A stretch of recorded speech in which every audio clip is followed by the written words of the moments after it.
Memoirs of Hecate County by Edmund Wilson. This book consists of 447 pages and contains 6 stories. For this new edition of Memoirs of Hecate County, I have made a revised text which differs in many passages from the version originally published. Hecate County is my favorite among my books. I have never understood why the people who interest themselves in my work never pay any attention to it, and I am glad to have been able to improve it a little. E.W. Of a sudden, in the midst of the silence, the iron lid of the coffin burst open with a crash, and the corpse of the dead girl sat up. Even more frightful was she now than the first time. Frightfully her teeth rattled. Convulsively her lips twitched. Wildly she screamed incantations. A whirlwind swept through the church. The icons fell on their faces. The smashed panes flew out the windows. The doors were torn from their hinges, and an innumerable horde of horrors swept into the holy church. The whole place was filled with a terrible sound of the scratching of claws and the swishing of wings. In a flock they swooped and wheeled, searching everywhere to find the philosopher. Nikolai Gogol, V. Story number 1. The Man Who Shot Snapping Turtles. In the days when I lived in Hecate County, I had an uncomfortable neighbor, a man named Asa M. Stryker. He had at one time, he told me, taught chemistry in some sooty-sounding college in Pennsylvania, but he now lived on a little money which he had been lucky enough to inherit. I had the feeling about him that somewhere in the background was defeat or frustration or disgrace. He was a bachelor and kept house with 2 servants, a cook and a man around the place. I never knew anyone to visit him, though he would occasionally go away for short periods, when he would tell me he was visiting his relatives. Mr. Stryker had a small pond on his place, and from the very first time I met him, his chief topic of conversation was the wild ducks that used to come to this pond. In his insensitive-sounding way, he admired them, minutely observing their markings, and he cherished and protected them like pets. Several pairs, in fact, which he fed all the year round, settled permanently on the pond. He would call my attention in his hard accent to the richness of their chestnut browns, the ruddiness of their backs or breasts, their sharp contrasts of light with dark, and their white neck rings and purple wing bars, like the decorative liveries and insignia of some exalted order, the cupreous greens and blues that gave them the look of being expensively dressed. Mr. Stryker was particularly struck by the idea that there was something princely about them, something which, as he used to say, Frick or Charlie Schwab couldn't buy. And he would point out to me their majesty as they swam, cocking their heads with such dignity and nonchalantly wagging their tails. He was much troubled by the depredations of snapping turtles, which made terrible ravages on the ducklings. He would sit on his porch, he said, and see the little ducks disappear as the turtles grabbed their feet and dragged them under, and feel sore at his helplessness to prevent it. As he lost brood after brood in this way, the subject came, in fact, to obsess him. He had apparently hoped that his pond might be made a sort of paradise for ducks, in which they could breed without danger. He never shot them, even in season, and did not approve of their being shot at all. But sometimes not one survived the age when it was little enough to fall victim to the turtles. These turtles he fought in a curious fashion. He would stand on the bank with a rifle and pot them when they stuck up their heads, sometimes hitting a duck by mistake. Only the ducks that were thus killed accidentally did he think it right to eat. One night, when he had invited me to dine with him on one of them, I asked him why he did not protect the ducklings by shutting them up in a wire pen and providing them with a small pool to swim in. He told me that he had already decided to try this, and the next time I saw him he reported that the ducklings were doing finely. Yet the pen, as it turned out later, did not permanently solve the problem, for the wild ducks, when they got old enough, flew out of it, and they were still young enough to be caught by the turtles. Mr. Stryker could not, as he said, keep them captive all their lives. The thing was rather, he finally concluded, to try to get rid of the turtles, against which he was coming, I noted, to display a slightly morbid animosity. And after a good deal of serious thought, he fixed upon an heroic method. He had just come into a new inheritance, which he told me made him pretty well off, and he decided to drain the pond. The operation took the whole of one summer. It horribly disfigured his place, and it afflicted the neighborhood with the stench of the slime that was now laid bare. One family, whose place adjoined Stryker's, were obliged to go away for weeks during the heaviest days of August, when the draining had become complete. Stryker, however, stayed and personally attended to the turtles, cutting off their heads himself, and he had men posted day and night at the places where they went to lay their eggs. At last, someone complained to the Board of Health, and they made him fill up his pond. He was indignant with the town authorities, and declared that he had not yet got all the turtles, some of which were still hiding in the mud, and he and his crew put in a mad last day combing the bottom with giant rakes. The next spring the turtles reappeared, though at first there were only a few. Stryker came over to see me and told me a harrowing story. He described how he had been sitting on his porch watching my finest pair of mallard out with their new brood of young ones. They were still just little fluffy balls, but they sailed along with that air they have of knowing that they're somebody special. From the moment that they can catch a water bug for themselves, they know that they're the lords of the pond. And I was just thinking how damn glad I was that no goblins were going to get them anymore. Well, the phone rang, and I went in to answer it. And when I came out again, I distinctly had the impression that there were fewer ducks on the pond. So I counted them, and sure enough, there was one duckling shy. The next day, another had vanished, and he had hired a man to watch the pond. Several snapping turtles were seen, but he had not succeeded in catching them. By the middle of the summer, the casualties seemed almost as bad as before. This time, Mr. Stryker decided to do a better job. He came to see me again and startled me by holding forth in a vein that recalled the pulpit.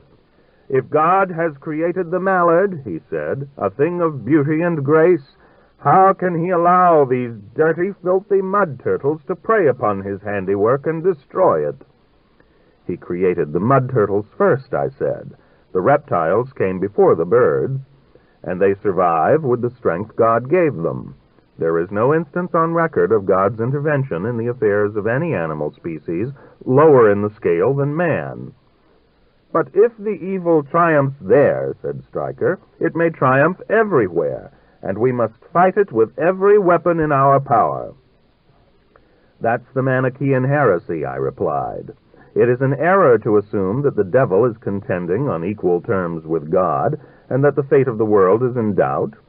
"I'm not sure of that sometimes," said Stryker, and I noticed that his little bright eyes seemed to dim in a curious way, as if he were drawing into himself to commune with some private fear. "How do we know that some of his lowest creations aren't beginning to get out of hand and clean up on the higher ones?" He decided to poison the turtles, and he brushed up, as he told me, on his chemistry. The result, however, was all too devastating. The chemicals he put into the water wiped out not only the turtles, but also all the other animals and most of the vegetation in the pond. When his chemical analysis showed that the water was no longer tainted, he put back the ducks again, but they found so little to eat that they presently flew away and ceased to frequent the place. In the meantime, some new ones that had come there had died from the poisoned water. One day, as Asa M. Stryker was walking around his estate, he encountered a female snapping turtle unashamedly crawling in the direction of the pond. She had obviously just been laying her eggs. He had had the whole of his place closed in with a fence of thick meshed wire, which went down a foot into the ground. I had asked him why he didn't have the pond rather than the whole estate thus enclosed, and he had explained that this would have made it impossible for him to look at the ducks from the porch. But turtles must have got in through the gate when it was open, or they must have been in hiding all the time. Stryker was, as the English say, livid, and people became a little afraid of him because they thought he was getting cracked. Part 2. That afternoon he paid a visit to a man named Clarence Latouche, whose place was just behind Stryker's. Latouche was a native of New Orleans, and he worked in the advertising business. When Asa Stryker arrived, he was consuming a tall Scotch highball, unquestionably not his first, and he tried to make Stryker have a drink in the hope that it would relieve his tension. "But I don't use it, thanks," said Stryker, and he started his theological line about the ducks and the snapping turtles.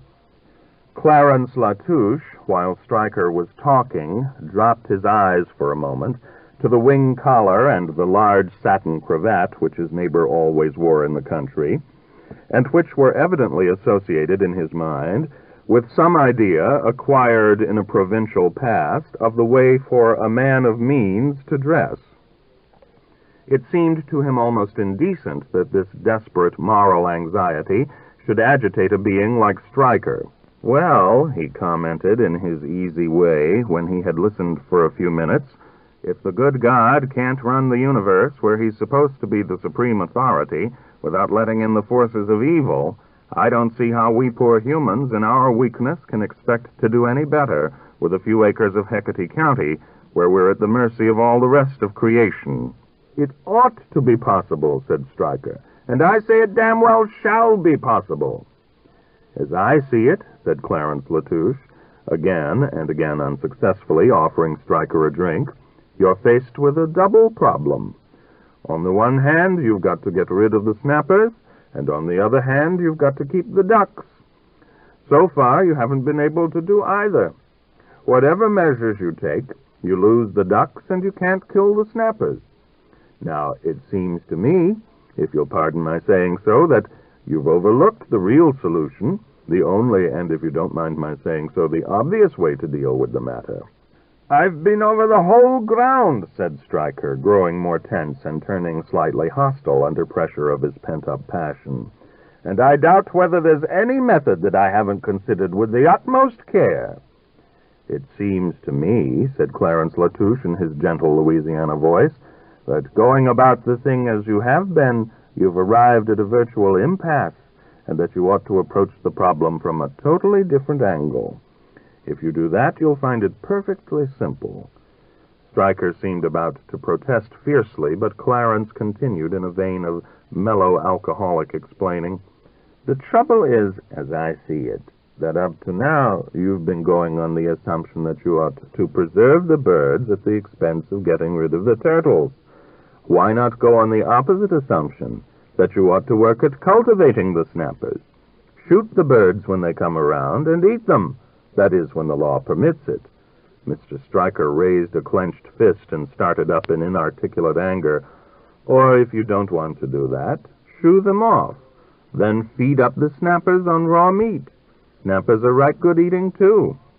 We make soup out of them down in my part of the country."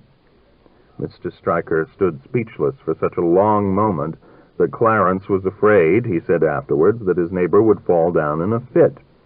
And he got up and patted him on the shoulder and exerted all his tact and charm.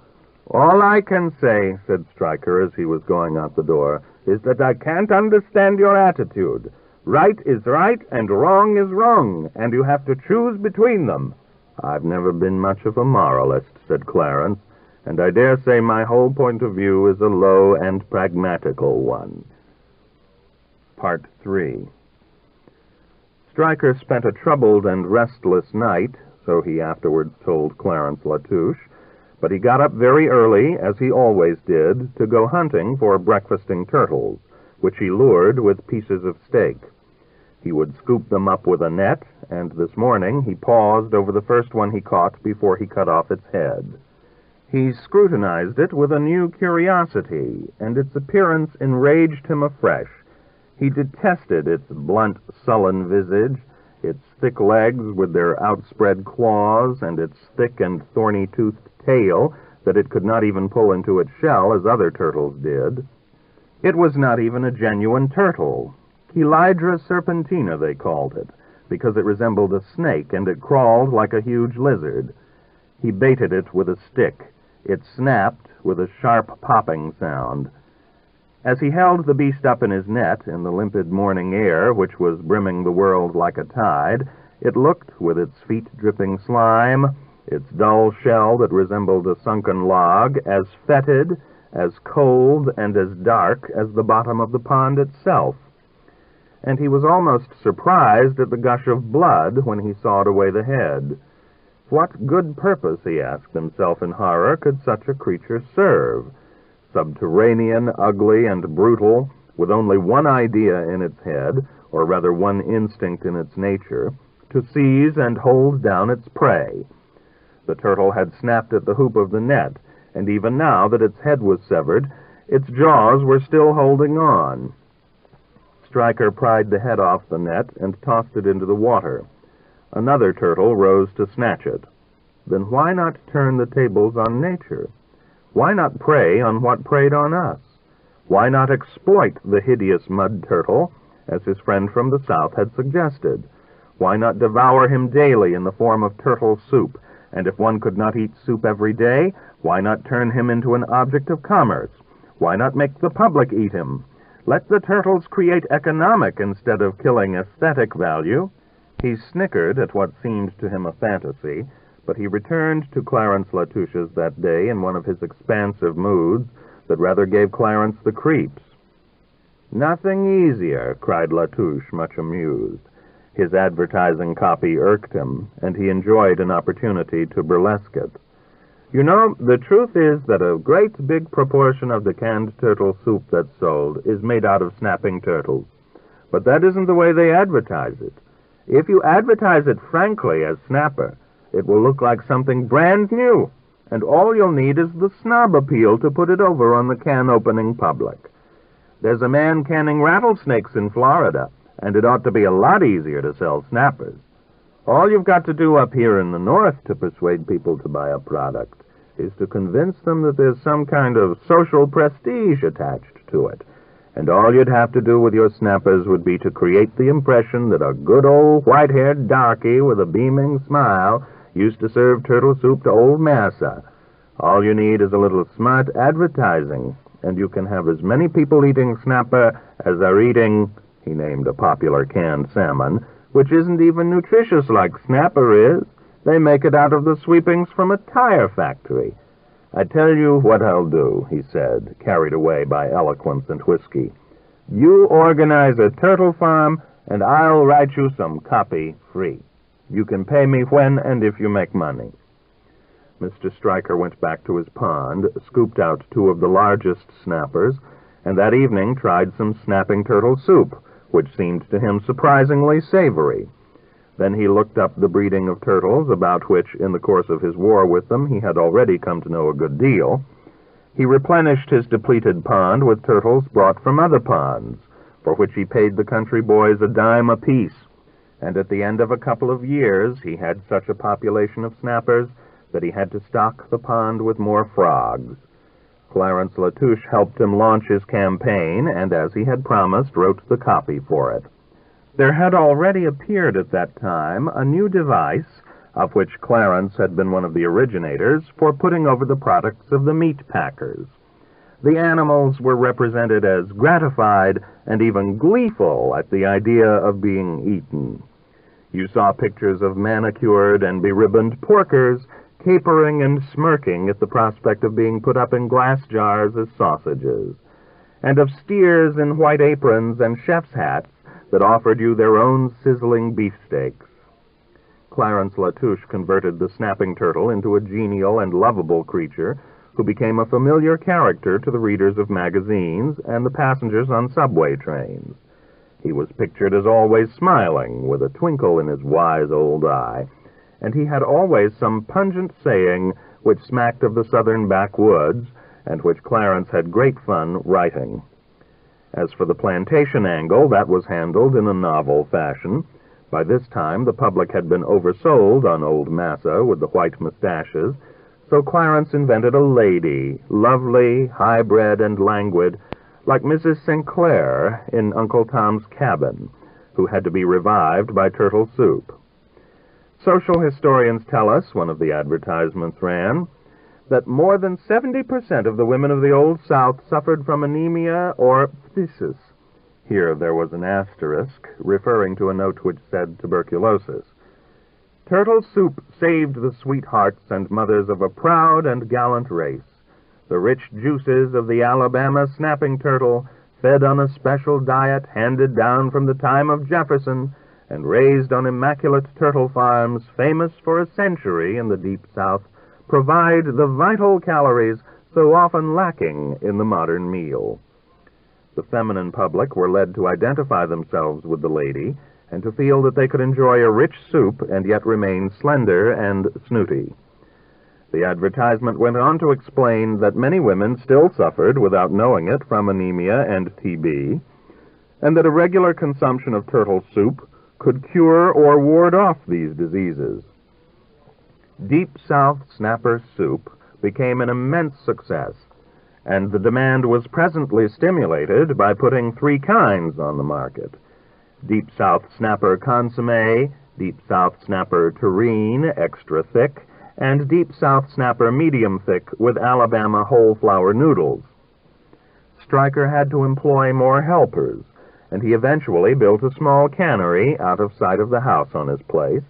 The turtles were raised in shallow tanks in which they were easier to catch and control. Part 4. Mr. Stryker, who had not worked for years at anything but his struggle with the turtles, turned out to be startlingly able as a businessman and industrial organizer. He kept down his working crew, handled his correspondence himself, browbeat a small corps of salesmen, and managed to make a very large profit. He went himself to the city relief bureaus and unerringly picked out men who were capable and willing to work, but not too independent or intelligent, and he put over them his gardener as foreman. He would begin by lending these employees money, and he boarded and fed them on the place so that they found themselves perpetually in debt to him. He took on as a secretary a schoolteacher who had lost her job. A plain woman of middle age, she had suddenly had a baby by a middle-aged Italian mechanic who worked in a crossroads garage. Asa Stryker boarded the mother and agreed to pay board for the baby at a place he selected himself. As the business began to prosper, this secretary came to handle an immense amount of correspondence and other matters, but Stryker always criticized her severely and never let her feel she was important. He had managed to accomplish all this without ever giving people the impression that he was particularly interested in the business. Yet he had always followed everything done with a keen and remorseless attention that masked itself under an appearance of impassivity. Every break for a market was seized at once. Every laxity of his working staff was pounced on, and his attitude toward the turtles themselves had now changed in a fundamental fashion. He had come to admire their alertness and toughness, and when he took me on a tour of his tanks, he would prod them and make them grip his stick, and then laugh proudly when they would not let go as he banged them against the concrete. Clarence Latouche himself, who had invented snapper terrine, presently began to believe that he was a victim of Stryker's sharp dealing. At the time when the business was beginning to prosper, they had signed an agreement which provided that Clarence should get 10%, and he now felt that he ought to have a bigger share, all the more since his casual habits were proving fatal to his job at the agency. He had been kept for the brilliant ideas which he was sometimes able to contribute, but he had lately been drinking more heavily, and it had been hinted that he might be fired.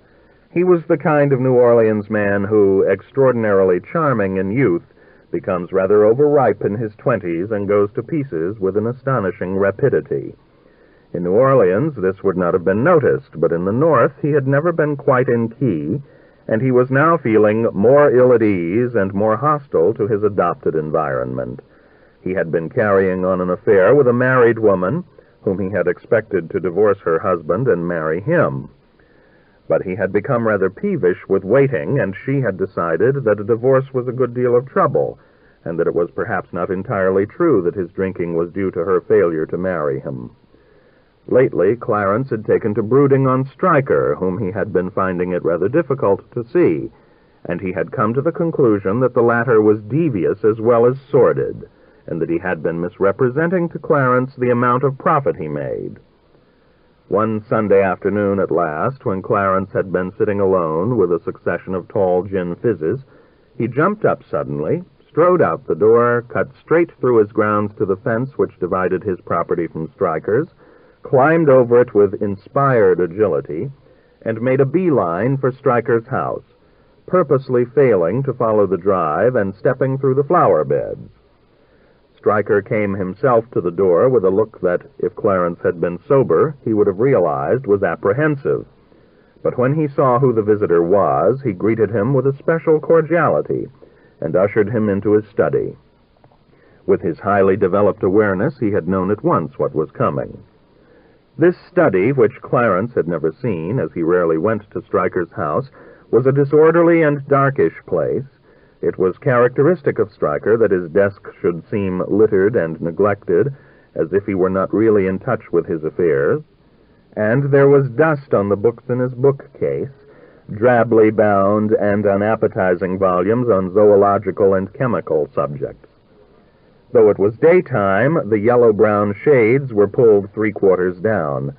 On the desk and on the top of the bookcase stood a number of handsome stuffed ducks that Stryker had wished to preserve. Stryker sat down at his desk and offered Clarence a cigarette. Instead of protesting at once that Clarence's demands were impossible, as he had done on previous occasions, he listened with amiable patience. "I'm going to go into the whole problem and put things on a different basis as soon as business slackens up in the spring.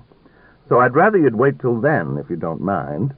We had a hard time filling the orders even before this strike began, and now I can hardly get the work done at all. They beat up 2 of my men yesterday, and they're threatening to make a raid on the factory. I've had to have the whole place guarded." The breeding ponds and the factory, which were situated half a mile away, had been enclosed by a wire fence. Clarence had forgotten the strike, and he realized that he had, perhaps, come at a rather inopportune time. "I can't attend to a reorganization," Stryker went on to explain, "which is what we've got to have at this point, till our labor troubles are settled and things have slowed up a bit. There ought to be more in this business for both of us," he concluded with a businessman's smile. "And I won't forget your cooperative attitude when we make a new arrangement in the spring." The tension was thus relaxed, and Stryker went on to address Clarence with something like friendly concern. "Why don't you have yourself a vacation?" he suggested. "I've noticed you were looking run down. Why don't you go south for the winter? Go to Florida or someplace like that. It must be tough for a Southerner like you to spend this nasty part of the year in the North. I'll advance you the money if you need it." Clarence was half tempted, and he began to talk to Stryker rather freely about the idiocies of the advertising agency and about the 2 aunts and a sister whom he had to support in Baton Rouge. But in the course of the conversation, as his eyes escaped from Stryker's gaze, which he felt as uncomfortably intent in the gaps between sympathetic smiles, it lit on some old chemical apparatus, a row of glass test tubes and jars, which had presumably been carried along from Stryker's early career as a teacher. And he remembered, though the steps of his reasoning may have been guided, as he afterwards sometimes thought, by a delusion of persecution that had been growing on him in recent months, he remembered the deaths at intervals of Stryker's well-to-do relatives. His eye moved on to the mounted ducks with their rich but rather lusterless colors. He had always been half-conscious, with the other, of his own superior grace of appearance and manner and speech, and had sometimes felt that Stryker admired it, and now, as he contemplated Stryker, at ease in his turbid room, upended, as it were, behind his desk, with a broad expanse of plastron and a rubbery craning neck, regarding him with small bright eyes set back in the brownish skin, beyond a prominent snout-like formation of which the nostrils were sharply in evidence. As Clarence confronted Stryker, he felt first a fantastic suspicion, then a sudden unnerving certainty. Unhurriedly, he got up to go and brushed away Stryker's regret that, since it was Sunday and the cook's day out, he was unable to ask him to dinner. But his nonchalance now disguised panic. It was hideously clear to him why Stryker had suggested his taking this trip. He wouldn't go, of course, but what then? Stryker would be sure to get him if he didn't take some prompt action. In his emotion, he forgot his hat, and did not discover it till they had reached the porch. He stepped back into the study alone, and on an impulse took down from its rack on the wall the rifle with which Stryker in the earlier days had gone gunning for snapping turtles. He opened the screen door. Stryker was standing on the porch. As he looked around, Clarence shot him.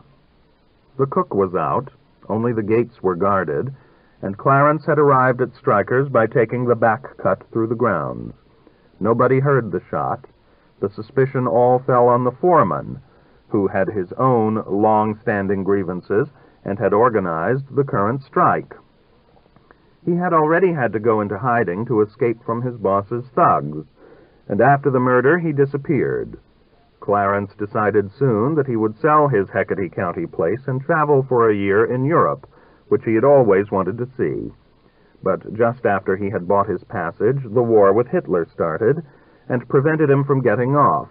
An ironic disappointment, he said, for a smart advertising man who had been speculating in snapping turtles.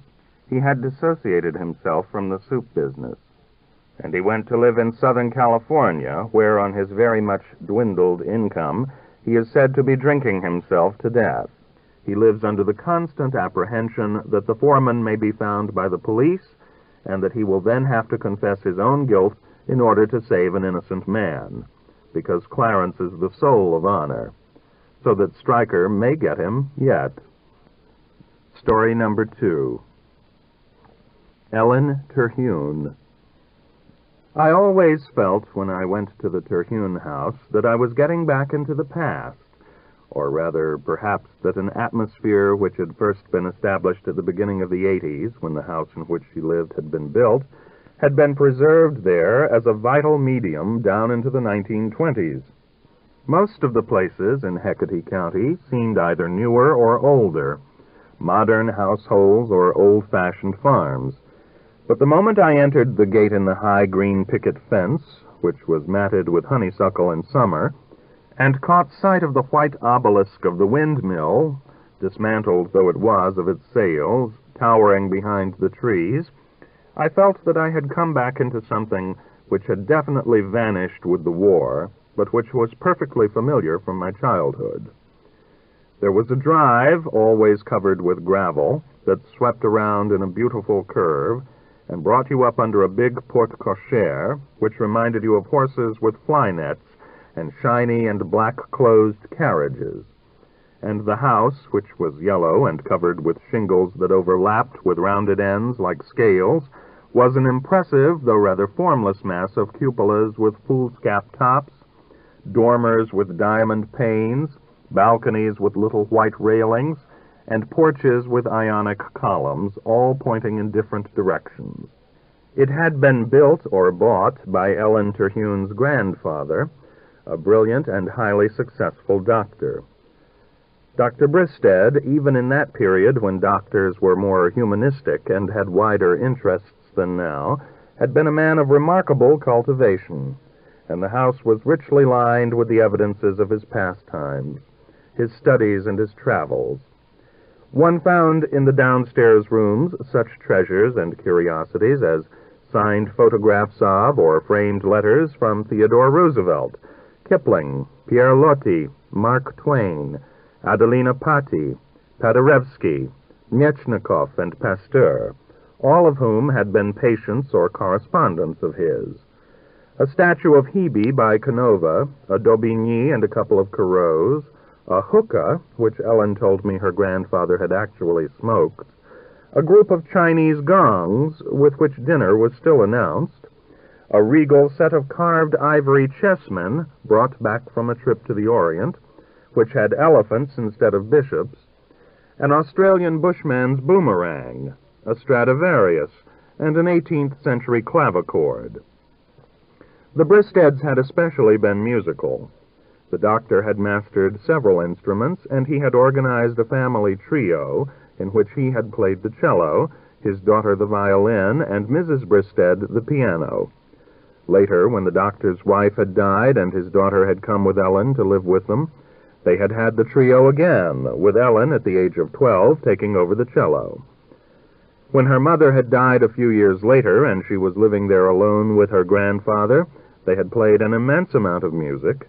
They had gone right through Beethoven and Brahms, both of whom her grandfather had ended by detesting, had then escaped backward into the 18th century, with Ellen learning Boccherini's cello sonatas and the doctor getting special transcriptions made of Pergolesi's trios for violins and bass, and had from there, in obedience to one of her grandfather's peculiarly indomitable manias, gone right back through the history of music. Ellen had been forced to retrace the elegance and restraint of Corelli, at an age when she would much rather, she told me, have been pounding out Schubert and Schumann. And the doctor had had a small organ installed and relentlessly insisted on their deciphering the intricate masses of Palestrina, thence exploring medieval motets, troubadour songs, and Gregorian chants, and finally reconstructing ancient Greek modes. Ellen had thus had the advantage of an exceptional musical training, and she had begun to compose early. By the time she got out of the conservatoire, where she had started in at 18, she was producing work of real merit. She had been influenced in Paris by Debussy, but working with the whole tone scale, she had developed an impressionism distinctly her own. She was, in fact, probably the first woman composer who had ever contributed to music anything of authentic value. It is strange that though women have excelled as novelists and lyric poets, and though there are a few women painters of interest, there should be no important music by women. That is, unless Ellen Terhune be an exception, and I have always thought her work first-rate, though it somehow seems incommensurable with masculine compositions of even the same school.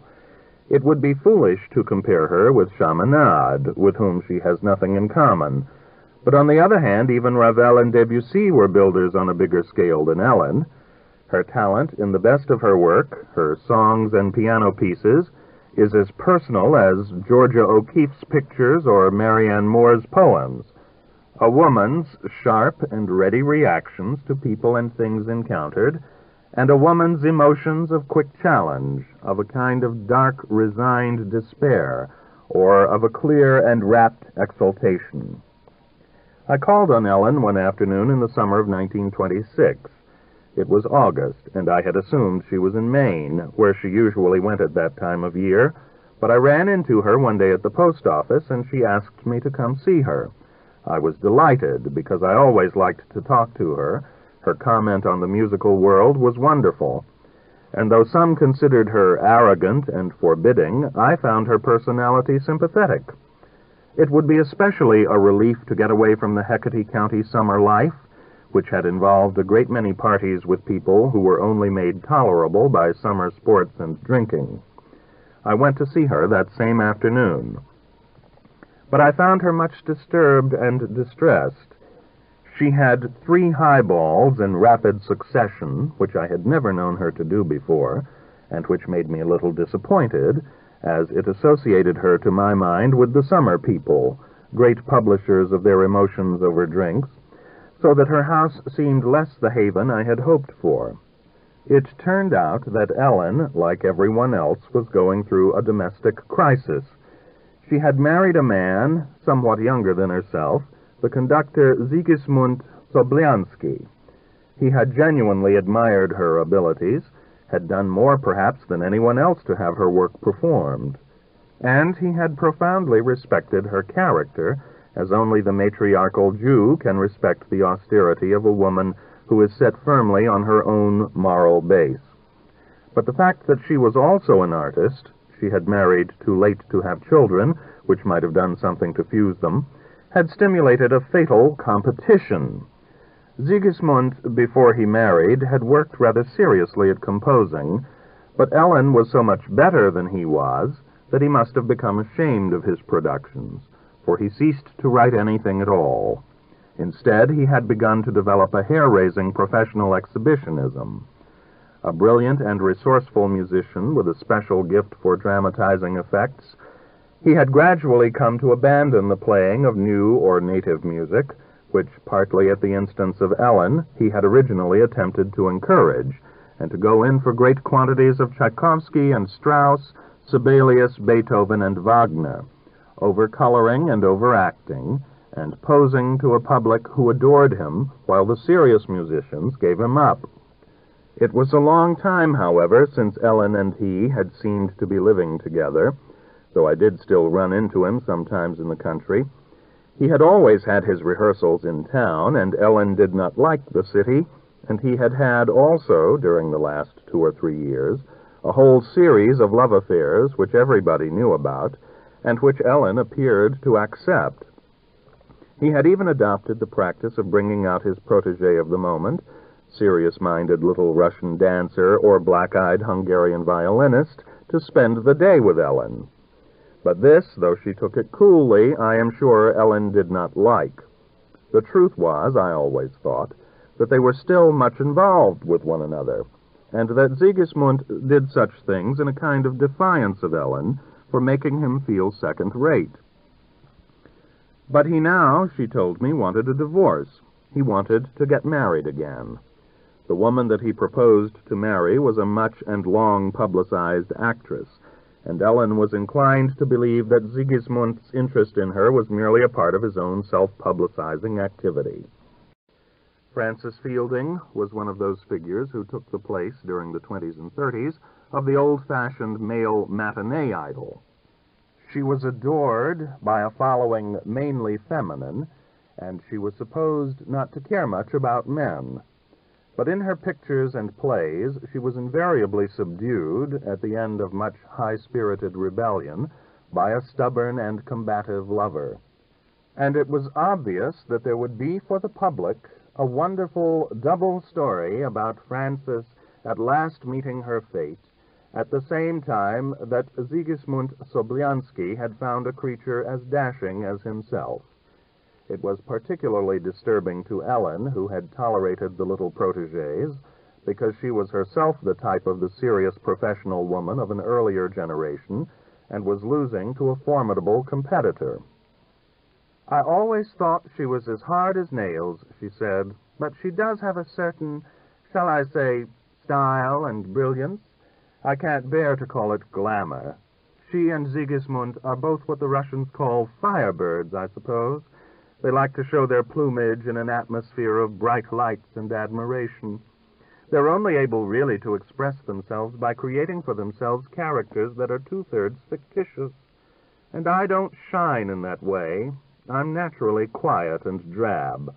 I can't bear to go to nightclubs and places, and I long ago ceased to enjoy staying up all night over musical suppers where people get intoxicated and take off Shalyapin and play Viennese waltzes. I'd rather be home in bed reading. I don't like to travel the way Sigismund does, and I hate triumphant tours. I'd rather stay right here with my house and my piano and my furniture and my daily routine. Sigismund is younger than I am, and he's temperamentally quite different. I suppose I was always a wet blanket for him, and I can't blame him if he wants somebody gayer.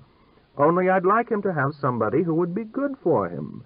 I can't imagine she really cares about him. I'm afraid he'll end up in Hollywood." Ellen was, of course, not drab, but there was something in her that didn't give. As I looked around the room, I reflected that though Sigismund had spent much of his time here during the early years of their marriage, though the house had been supposed to be their house, he had left little or no imprint upon it.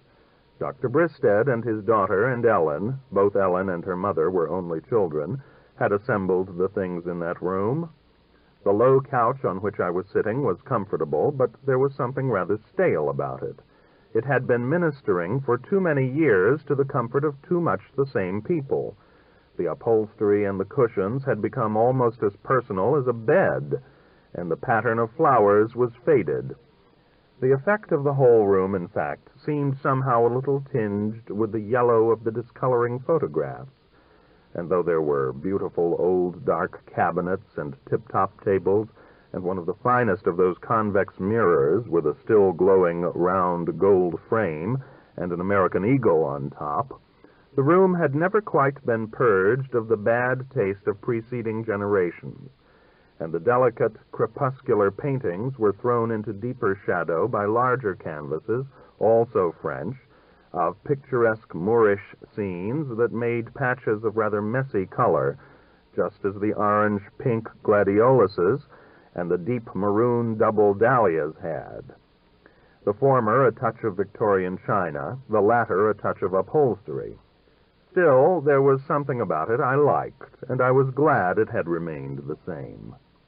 And now Ellen was telling me about her girlhood. She had been terribly homely, she said, and she had had an awful time at dances. She always knew that if a boy asked her to dance, it was only because his mother had made him. I was a sight, she said. I had crooked teeth, and my head was too big for my body. Even Mother was discouraged about me. She was certainly not bad-looking now, and she could never have been so homely as she imagined. But she was short, and did have rather a large, square head on a neck that was a little too small for it. Physically, she resembled the doctor, and I could see that, with her precocious intelligence, she might not have been a belle. But her magnificent agate green eyes must at any age have been arresting. They seemed to concentrate the light of the intellect as a powerful lens does the sun, and in this intellectual quality they suggested the eyes of a remarkable man. Yet they were also extremely feminine, and responded to everything that met them as the eyes of men seldom do. The rest of Ellen's features were neither so striking nor so mobile. Her mouth was small, and her nose a little owl-like, and her face with its square jawbones was too broad for them, but the effect of her eyes was mesmeric. She involved you in her concentration, and as she went on describing her childhood, I was forced to see it all as she did. Her parents should never have married, she said, though I tried to point out that it was silly to imply that she should never have existed. They had never had anything in common. Her father, before his marriage, had been a man about town and a sportsman. She showed me a photograph with a handsome mustache, hair amiably parted in the middle, and some kind of small chrysanthemum in the buttonhole. He had done a great deal of drinking, and they had belonged in the first years of their marriage to a rich and rather fast set. He had had no intellectual or artistic tastes, and for her mother, brought up by Dr. Bristead, this life must have been deeply uncongenial, even, she thought, disgusting. Ellen's father, a Wall Street man with a seat on the stock exchange, had been ruined the year before Ellen was born by the crash of 1884, and after that he had always done badly. They had gone to live with Ellen's grandfather, and her father was always in town. Sometimes he was brought home in very bad shape, which she gradually learned was due to drinking, and had to stay in bed for weeks.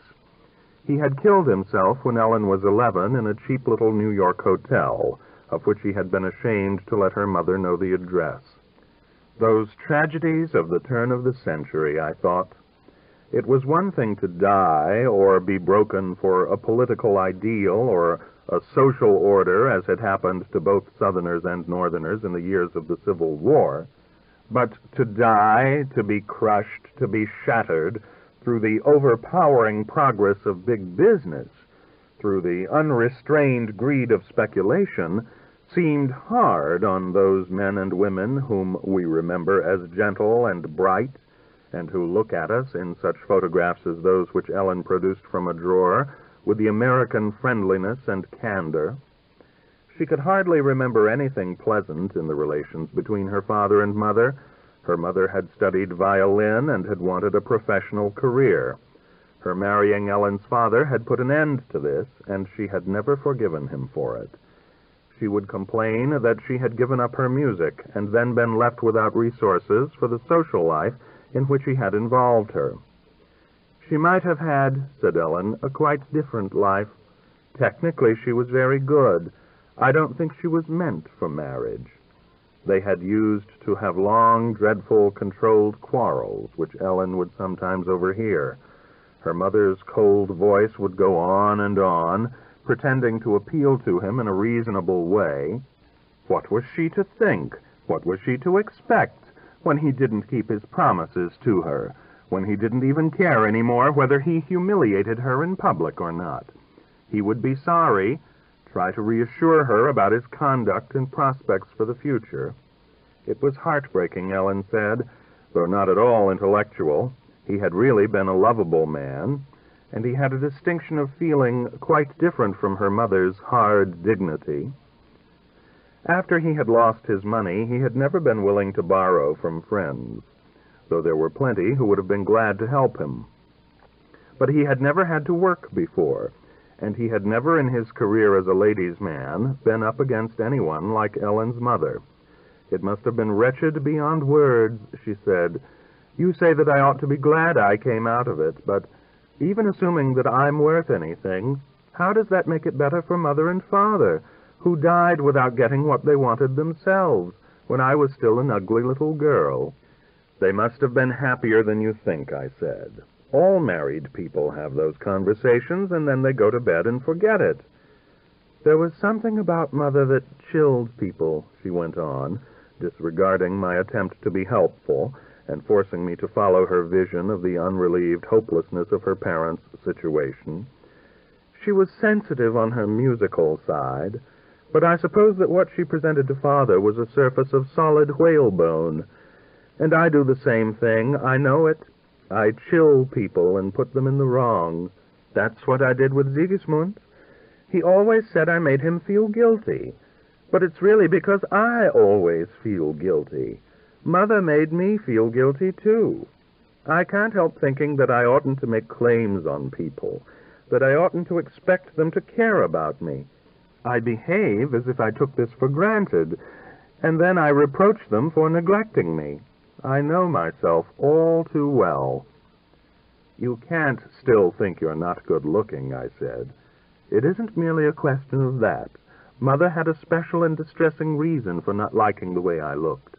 It seems that she had a terribly bad time when I was born on account of my head's being so big, and I don't think she ever really recovered from it. I suppose it was what she died of. She used to talk about it sometimes in my presence. She may have thought I didn't understand, but she must have wanted people to pity her for having produced such a little monstrosity. And I think she also wanted me to feel that she had suffered and sacrificed herself for me. She was casual enough in tone. She was not herself laying it on. But under the compulsion of her serious eyes, I felt the pain of the situation penetrate me and pin me to the spot. I imagine, though, that she didn't exaggerate. She relentlessly and steadily went on. I'm not sure I can't remember it myself. I've been subject all my life to peculiar spells when I think that I can't move or do anything. I get it when I'm nervously exhausted, she explained in reply to my question, and sometimes in my sleep. It's a perfectly horrible feeling. It's a kind of overpowering inertia that seems all to be located in my head, as if I were weighed down by a millstone, as if my head were a great stone ball. I suppose, though, that it's only an intensified form of a tendency I have all the time. I'm an extremely inert person. I think my difficulties in getting born may have made it more difficult for me to live. I hate so to move or make serious changes. That's one reason I'm so tiresome for Sigismund. I've always thought of you, Ellen, I said, as a very dynamic person. Some of the most dynamic people, she insisted, can't move at all, you know. They try to make up by a lot of loud talking and rushing around from place to place for their fear that they're really static. You don't do that, I assured her. No, I sit like a fire hydrant that can always be tapped for cold water. I've been trying to face my immobility lately and to do something with it in music. I've always been a little scared by these states that I was telling you about, and I thought it might be a good thing to take hold of them and deliberately exploit them, to try to put them outside myself. I was afraid that she had been suffering from them lately. There were circles about her eyes, and her face, even for her, seemed pale. I thought the drinks were making her run on in a way that was not characteristic of her, and that I probably oughtn't to encourage, and I was glad to shift the conversation from her parents to her artistic problems. "What are you working on now?" I asked. "I've been trying to do a sonata," she said. "Just an old-fashioned sonata." "Was any of it in shape to play?" "I've been having rather a struggle with it," she said, "but I'll play you the part I mean." She put out her cigarette and went into the next room to the piano. There were no leaves to turn. She had it in her head, and I sat in a low carved armchair, which reminded me vaguely of Abbotsford, and contemplated the curious shape of a nun's trumpet, or tromba marina, which was hung on the opposite wall. This obsolete instrument, which the doctor had acquired and even more or less managed to play, producing, as Ellen had told me, rather unpleasant hoarse and squawking sounds, looked more like an oar or a cricket bat than a member of the violin family, whose curves it completely lacked. It seemed to me pathetically mistaken, and so did Ellen's music. This piece, which she said was the second movement, began with a four-note theme that sounded simple and conventional enough, and I was prepared for something genuinely classic. But the theme was not given the development one expects in the sonata form, nor did it even get the kind of variation that one finds in a passacaglia.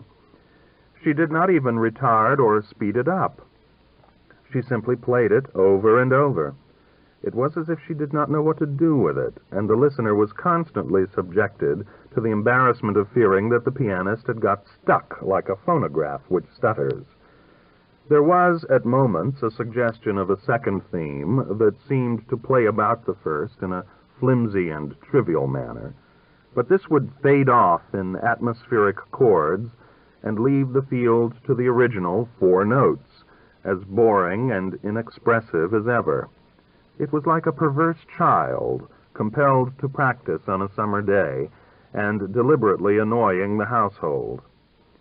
At the end, the ghost of a second theme limped off and dropped away in irremediable speciousness and impotence, and we were back with the same confounded phrase, which was never satisfactorily resolved, but simply repeated 8 times at precisely the same loudness and tempo. It sounded a little insane. I felt more worried about Ellen than before. I sat constrained, almost scared, when she stopped, and did not know what to say. Of course, it was rather remarkable to have carried off this monotony musically, if she had done so, of which I was not very sure, and that was the line that I took with her. I saw that she was vibrating with tension, that the music had excited her in a way which seemed to be almost unbearable for her, and was rather embarrassing for me. She was perspiring in the August heat, and I began to perspire too. "I'm afraid you're not well," I said. I remembered with uneasiness that she had sometimes been subject to a kind of epileptic seizure, which was preceded by nervous headaches. I had seen her in one of these fits one evening when I had taken her to a concert where a concerto of hers was to be done, and where Sigismund had to conduct. She had usually played her own things, but she was not a very accomplished pianist, and on this occasion Sigismund had believed that it would be better to get a pianist who was accustomed to playing with orchestra. This performer had, however, not much liked the piece, and had been antagonized by Sigismund's vehement coaching, and in spite of a house packed with friends and admirers who gave it the expected ovation, Ellen knew that it had not been right. I do not think, as a matter of fact, that it was one of her good things, and I imagine that the dutiful applause made her feel worse about it. At any rate, she withdrew to the ladies' room and stayed there so long that I was worried. I went in and found her rigid on a couch, with an anxious attendant bending over her and trying to get her to speak. As soon as the concert was finished, her husband and I took her back to the hotel. He told me that she had had such fits before, and that they sometimes lasted for hours. On this occasion, however, she came to and got into a cab, though I did not hear her speak again. I was afraid this afternoon that the question of divorce might be bringing on another such seizure, but she smiled and tried to reassure me. "It makes me nervous to play that thing," she said. "I wish I could get it finished. The last part has been driving me crazy, and even this part isn't right yet. I can see that you're thoroughly depressed by it." "Oh, no," I untruthfully answered. "I think it's remarkably interesting." She smiled at the conventional evasion, and I disliked having to talk so to Ellen. I asked her before I left whether there was somebody there in the house with her, and she told me that she had a maid. I didn't like to remind her of the concert. She was the kind of self-managing woman that it is hard to do anything for. I told her that she must let me know if there was any way in which I could help her, and she apologized for boring me with her own affairs. "But you're one of the few people I can talk to. Out here you're the only one. I don't really know anymore even who the people are who live here, though we used to know everybody." It was all pretty awful, I thought, as I walked along the drive toward the gate, between the lawns which the late sun was gilding, and the magnificent collection of trees, a true collection, planted by the doctor and including many exotics and rarities, with the vision of Ellen's wide, sweating forehead under her none-too-abundant brown hair, and of her eyes, which I had thought, toward the end of my visit, were beginning to get a little out of touch with me, till, at the moment when I was saying goodbye, they had come back to responsive life. She did not know even who lived about here, and there had been a few seconds just now, while I was talking about her music, and she had seemed to hesitate in replying, and to stare and go into herself, when I had not been quite sure she knew me. I turned away my mind, I confess, with a certain complacent relief, to a big party I looked forward to that evening. One of those gatherings where great quantities of tan-backed girls and scarlet-faced men, with highballs fizzing in their hands, lift laughing and strident voices among glass-topped cocktail tables and lamps that give indirect lighting. Part 2. I dropped in on her again in September, when I came back from a short summer trip. I noticed that Ellen's place showed signs of restoration and refreshment. The honeysuckle on the fence had been trimmed, and the name on the gates, Vallombrosa, had evidently been recently repainted. I had the impression that the trees and the shrubbery had also been lately pruned, and the sails had been put back on the windmill, which was turning in a chilly wind that came up suddenly as I entered the driveway. Ellen herself I found rejuvenated in a most surprising way. She no longer had rings under her eyes, and she displayed a kind of nervous vitality, which I thought at first was overwrought, but which I presently came to feel as natural. The rather recessive attitude which had grown on her with her alienation from Sigismund seemed to have given way to a readiness to meet and taste life. It seemed to me that the definite break with him, which I noticed she never mentioned, had had the effect of releasing her to revert to her own personality, which I thought must have suffered and shrunk in the course of her relationship with Sigismund. And it seemed to be a symbol of this that she had completely changed her style of dressing and her way of doing her hair. The last time I had seen her, she had been wearing the short skirt of 1926, and she had at one time bobbed her hair, which had made her head a little too mannish.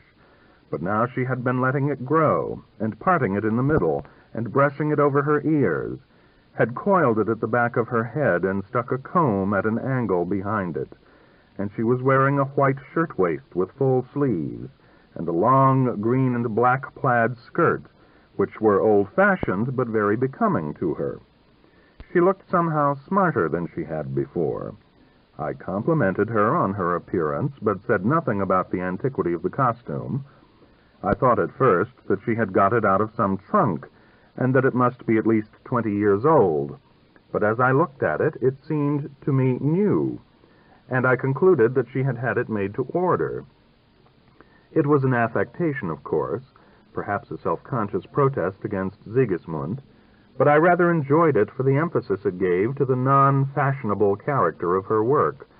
It was a joke on the cult of jazz and the professional lost generation that one of the most original of American artists should have the aspect of a period piece. My relation with Ellen today seemed somehow a little less intimate. She was not alienated, as I had felt her to be at the end of my last visit, as if she were losing the outside world. But her perceptions appeared to have been dimmed by her intentness on her musical interests. She looked at me for a moment when I first came in, as if she were not quite sure that she recognized me, replying rather formally to my greeting. And at one point she seemed to assume that I had personally known Dr. Bristead. She was more obviously excited about her music than I had ever seen her before, and talked as if she had been composing with a new gust of creative energy. She told me about playing some piano pieces, a suite which she had just written, at the invitation of Arthur Whiting at an informal concert in his studio, at which the Schirmers and the Damroches had been present, and on a program with Dindy and Loeffler. Though she always maintained the attitude of the advanced and self-confident woman who is not afraid of conventions, and who knows that she can compete with men in fields which they have largely monopolized, she was obviously gratified by this, and I was at first a little puzzled at her pleasure in recognition from so stuffy a quarter. But I felt that she was perhaps, as sometimes happens, falling back for reassurance in her new personal loneliness on public appreciation of her work from anywhere and by anybody. "Well, that makes you a classic," I smiled. "They don't really approve of me at all," Ellen said. "They think I'm a freak like Carrie Nation. Arthur Whiting made one of his sly jokes about my being more masculine than Debussy. But Whiting at least is no fool. Some of the people there were still sure that Debussy was a lunatic, and they thought that my use of the whole tone scale had something to do with Max Nordau's degeneration, and that the whole thing was mixed up with woman's suffrage. I don't know why American musicians have to be such a lot of old women." Yet she seemed to me herself today unmistakably and agreeably feminine. The very outspokenness and challenge to men which the young ladies of that generation had cultivated when they set out on professional careers characterized her as a woman more vividly than the sexually neutralized role of the business girl or bar companion did the women of my own generation. And she had also a pretty keen instinct to make her attractiveness felt. She talked with a certain flashing play of her proud and arresting eyes. So she must have appeared, I imagined, in the days when she had been wholly independent, and after her grandfather's death. By this time, our old understanding had completely been reestablished, and she was letting herself go. She was very amusing and ruthless about the older American composers, the fancy dress costumes from Italy and France, and the mythological insipidities which played so large a part in their work. The reveries at Carcassonne, and the tone poems on Pippa Passes, the Icaruses and Daphnes and Psyches, the sarabands of satyrs and nymphs. "David Emery Nickerson's Semiramis," she said, "is simply Mrs. Wentworth of Boston. In the first part you see her in her Brookline house, surrounded by obedient Nubians. In the second she has a conversation with David Emery Nickerson, and he reads her some sonnets by Rossetti. In the third, she regrets that she can never be married to David Emery Nickerson and goes in for social work." I was rather surprised, however, when she told me that the pieces of her own, which she had played at the Whiting concert, had titles that seemed to connect them with the Impressionism of an earlier period, and that did not seem characteristic of the harder and more formal style in which she had been lately working. They were Gulls Off the Coast of Nantucket, The Lighthouse, and the island cemetery, the products, she said, of her vacation. I forbore to ask about the sonata, which had seemed to worry her so. She had evidently been to Nantucket since the time when I had seen her in August, and managed to come back refreshed. I begged her to play her new suite, and she consented with a frankness and grace which seemed youthful and contrasted with the professional matter-of-factness. That matter-of-factness of the middle-aged artist that has almost become grim, with which she had taken me into her workshop before.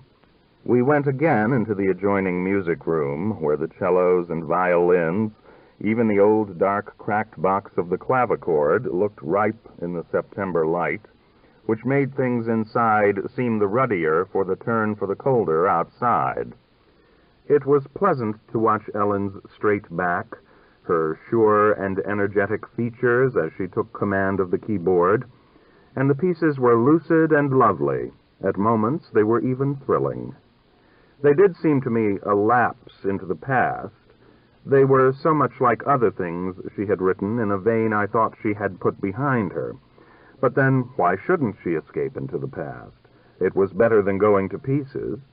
I noticed, however, in the last one, an insistent, reiterated phrase which recalled the obsessive monotony of the movement from the sonata she had played me.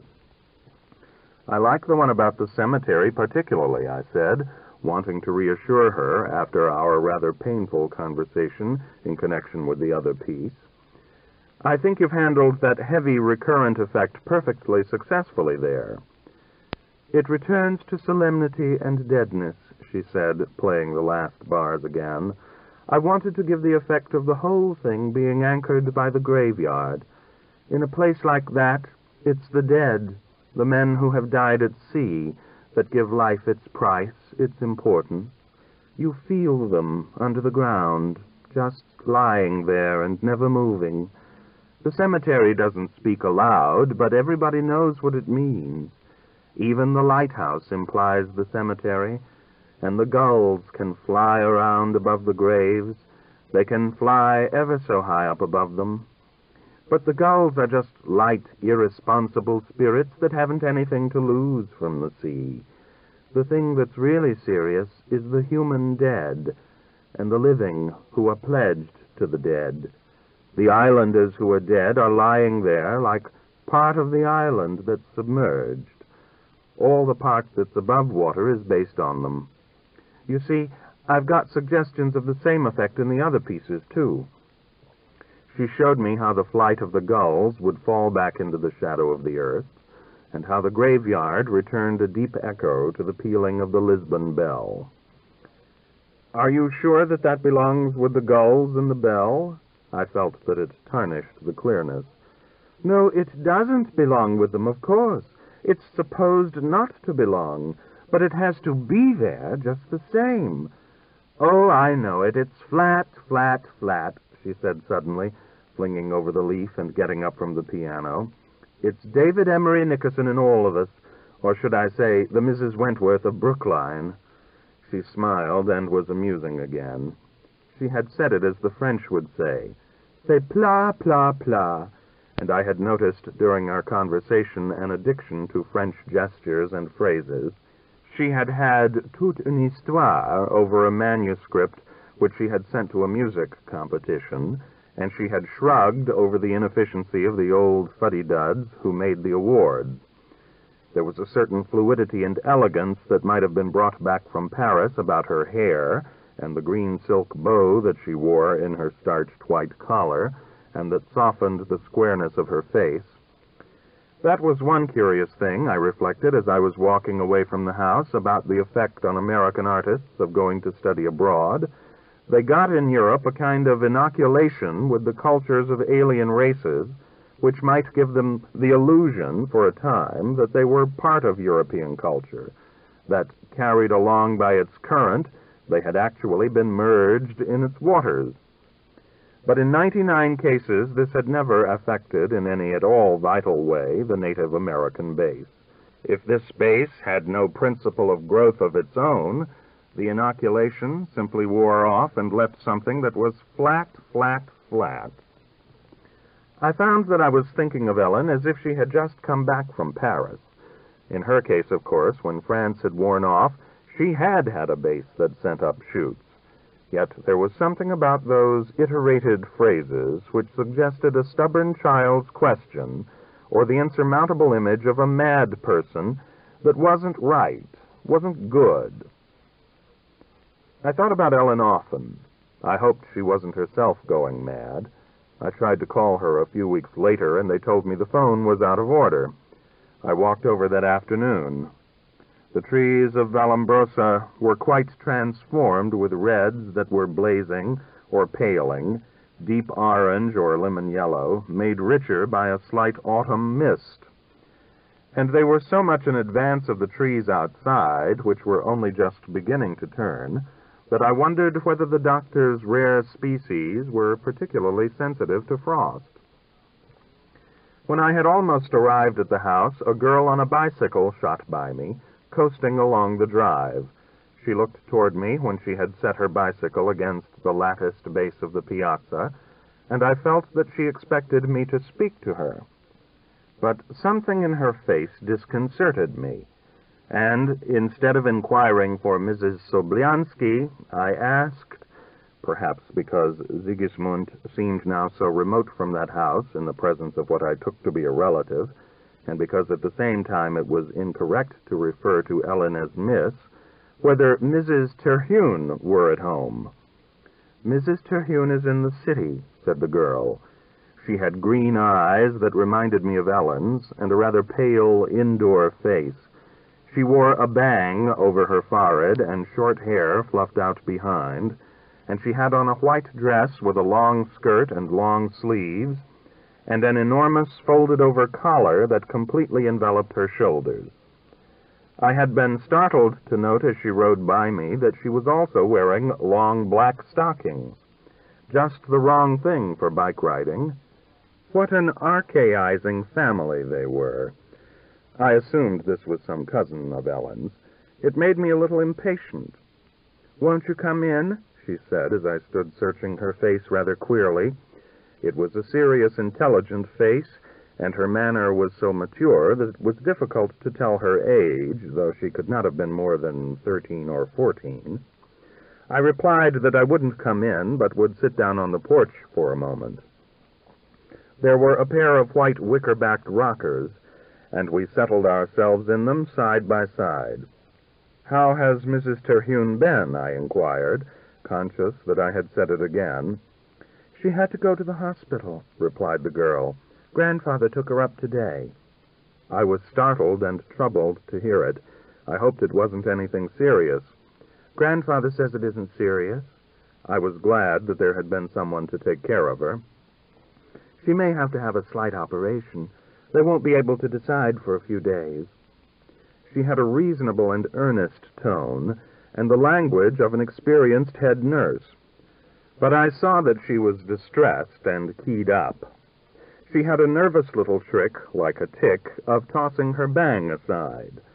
I wondered about the operation and asked for the name of the hospital, which turned out to be not, as I expected, the Neurological Institute or anything of the sort, but a gynecological place. I didn't want to inquire further, and presently remarked on the beauty of the trees.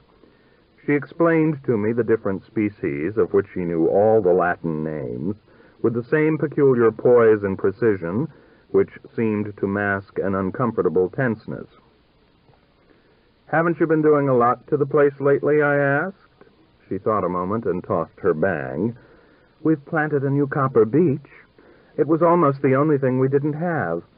I hope it gets to be as gorgeous as the ones on the place across the road. They look as if they were made of bronze. You could play them on the cello." She did not smile and was not trying to be clever. That was the way they evidently talked in that family. "We have a new birdhouse, too." "Have you really?" I expressed an interest. "It's a summer hotel for martins. Would you like to see it?" she asked. She led me by steps down a terrace that smelt rankly of grass in the autumn damp, and past large symmetrical maples that had dropped their leaves in round golden rugs, to a cluster of cedars and firs where I did not remember to have been. I noticed that Sigismund's studio, which ought to have been visible from there, had been taken down since summer. There was not a trace of it left, and I was shocked at the thought that Ellen had had it removed out of bitterness. I was amused when we came to the birdhouse to see that it had been designed in the same ornamental and obsolete style as Dr. Bristed's house itself. There were 3 stories perforated by windows and numerous cupolas and towers. The young cousin explained to me about purple martins, which, she said, were really steel blue and opened and shut like scissors. She talked about other birds, too, and I saw that she not only knew their habits and names, but had a kind of poetic perception of their qualities. It occurred to me that Ellen, in her girlhood, must have perceived things in the same quaint and personal way. She had once composed, I remembered, a whole suite of little pieces on objects and creatures about the place: the cupola, the stained glass window, the garden, the pedigreed collie, and yes, there had been a birdhouse. There was a squirrel cage not far away, and I went over to see what was in it. It was built around the trunk of an oak, and had one of those wheels that they turn. When we came up, there was a squirrel inside it, madly making it spin. I have always disliked these wheels, which I regard as an imposture on the squirrels. "Do you think they like to do that?" I asked. "I don't know," the girl seriously answered. "They don't have to go in there, you know. But I suppose it must be rather discouraging for them when they stop and the wheel begins to carry them back. It always makes them start working again, even when they must be tired. They're afraid of going backwards, I guess. Yes, I don't think that can be at all pleasant." She gave her bang a twitch. "Some people are sorry they were born, but everyone has a right to his life, don't you think? People just have to go ahead and realize their own possibilities." I thought I caught an echo here of old plays by Bernard Shaw, or other writings of the live-your-own-life era, which she must have got hold of in her grandfather's house, and which had made an impression on her. But it reminded me also of Ellen and her talk about her mother and father. The girl, of course, was perfectly right. You did have to go ahead and do your best with whatever you had. I felt a little disgusted at Ellen's attempt to undo her own past by having Sigismund's studio removed. After all, he had studied and composed there in the most creditable phase of his career. They had worked together, been something together, even though they had later pulled apart, and now she had struck it out as if it had never been. As we were watching, the squirrel in the cage stopped running against its treadmill, but it did not behave as the girl had described. It allowed itself to be carried around, tail first, for several revolutions, then darted out of the wheel and began rushing up and down, and from one corner of the cage to the other, as if it were trying to find a breach. "Do you like them, shut up in cages?" I asked as we were walking away, "or running around wild?" "When they're wild," she readily answered, "they aren't really any more free than they are when they're kept in cages, if you take the different conditions into account. They can only live in certain places where they can get certain kinds of things to eat, and in the cage they don't have to worry about food because we give them lots of nuts and things, and they're safer than they are outside because they're protected from the red squirrels. The red squirrels bite the gray squirrels and try to drive them out." She was a formidable little pedant, perhaps a little prig. She could never have been much with other children. It was appalling to think of the figure she would cut among boys and girls of her own age, in that dress and those long black stockings, and with those metal bands on her teeth. I felt, in fact, a certain nervous self-consciousness involved with her precocious complacency. "I shouldn't mind living in a cage," she went on, "if I was sure I'd get out someday. I am in a sort of cage out here." These shifts of hers disconcerted me, and I didn't know how to reply. "Young people often feel they're caged," I said. in a tone of lightness and kindness, but with a feeling that I was being sententious. But as you say, they find the way out. Grandfather doesn't want me to go away to school because he says that he and the governess can teach me a great deal better. And when I went to school in New York last winter, it did make it rather embarrassing because I was so far ahead of all the other girls. But I think that there are other reasons for a girl's going away to school. Yes, of course there are, I assented. I found myself siding against her grandfather. I wish you would tell Grandfather that, she said in her sedate way. She evidently assumed I was a friend of her family's, or was it merely that we had somehow established a sympathetic understanding? I will, if the occasion presents itself, I found myself naturally replying. Oh, please do, won't you? It might help, you know. She became for a moment quite girlish, then returned to her judicious tone. Of course, if anything happened to Mother, I'd have to stay here with Grandfather. I shouldn't be justified in going away. We had reached the front steps, and I said goodbye. She invited me to come again in her most mature manner, and hoped with a twitch of her bang that her mother would soon be back. I hoped, getting the name right with an effort, as if I were obliged to struggle with some false conception that bulked in my mind without my being able to see it. I hoped that Miss Terhune would soon be better. The effect that this had on the girl I was unable to understand, and yet it gave me a queer sort of qualm, as if I knew that I had said the wrong thing.